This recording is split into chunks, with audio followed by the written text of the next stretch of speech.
Polisi menangkap ibu dari bayi yang dibuang di kawasan Ngarai Sianok, Bukit Tinggi, Sumatera Barat, pada Sabtu, 25 Oktober 2025. Ibu bayi tersebut, seorang janda muda berinisial I, 21, merupakan warga setempat.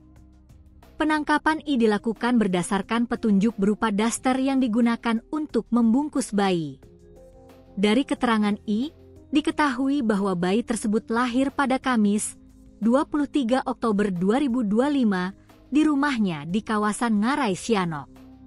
Bayi itu merupakan hasil hubungan gelap dengan pacarnya.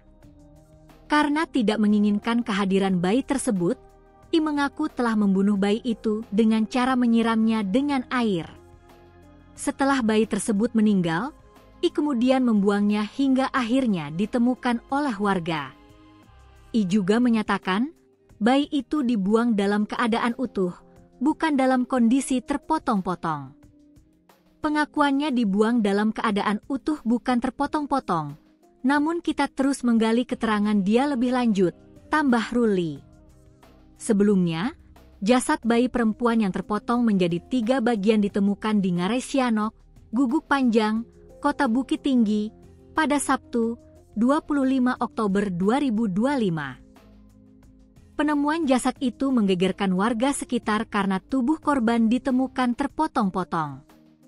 Benar ditemukan ada jasad bayi perempuan yang terpotong 3 di kawasan Ngarai Sianok, kata Ruli. Ruli menjelaskan, penemuan tersebut berawal dari seorang warga yang membuka jendela rumahnya dan melihat kaki bayi dari pinggang ke bawah. Tidak jauh dari lokasi, kemudian ditemukan bagian perut, dan tak jauh dari penemuan perut, ditemukan pula bagian kepala. Saat ini, pihak kepolisian masih melakukan penyelidikan lebih lanjut terhadap kasus tersebut.